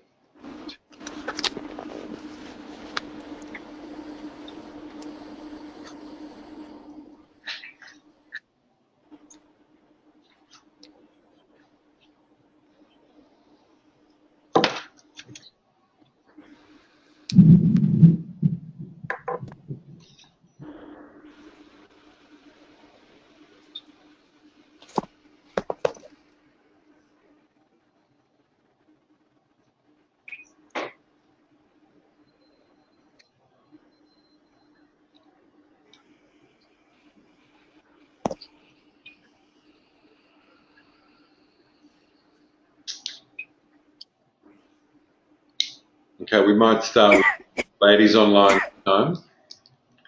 So which one of you would like to go first?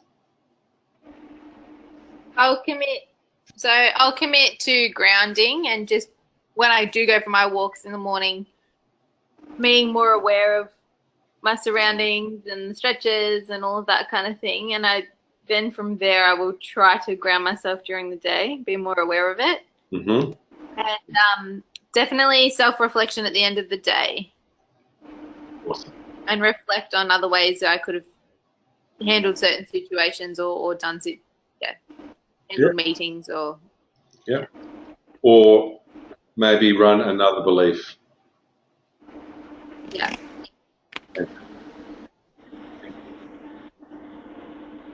I'm going to commit to when I have those, like a negative thought or belief, acknowledging it and realizing that I can change it.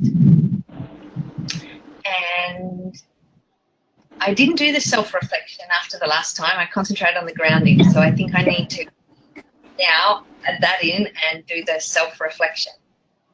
Awesome. Thank you, Donna.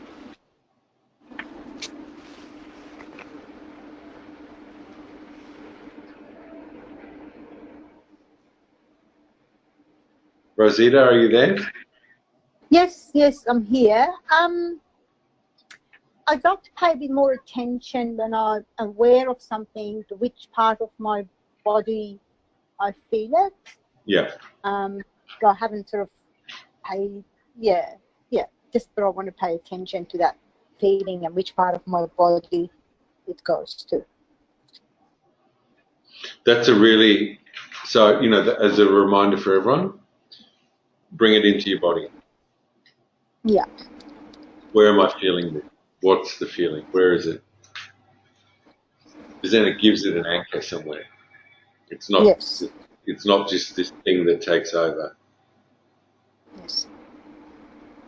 Sorry, I interrupted you, Rosita. No. That's what my that's what I need to work on more to get that. Yeah. Which part of the body? Yes. Awesome.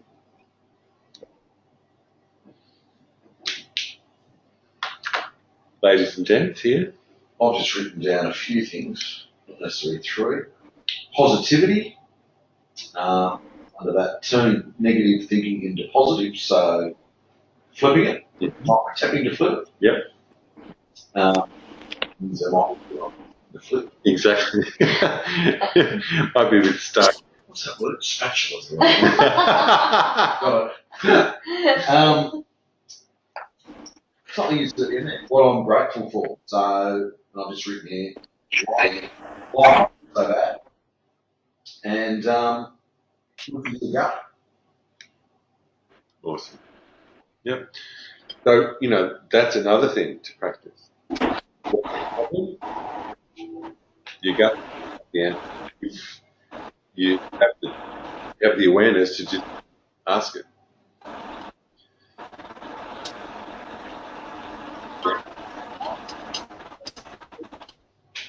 That's too many leaves. Yeah. What would I like to have happen here? Fantastic. Flip the story over and gratitude day. Awesome. So we're all going to have spatulas. Yeah. That's not. Yeah. Plastic ones. Better for the environment. Yeah. Well, sorry, it's not that plastic. So thank you, everyone. I appreciate your time, and also your willingness Thank you. to participate. And I thank you for being able to go into that discomfort and coming out of it knowing that everyone's okay. I'll send out these installments of the workbook much faster than I sent out the first ones, Donna and Cheryl. Again, my apologies about that. Thank you. Okay. And I'll see you in about a month. Right. Thank you. Okay. Yeah, thank you. Thank you. Bye. 21st. Is it Wednesday the 21st?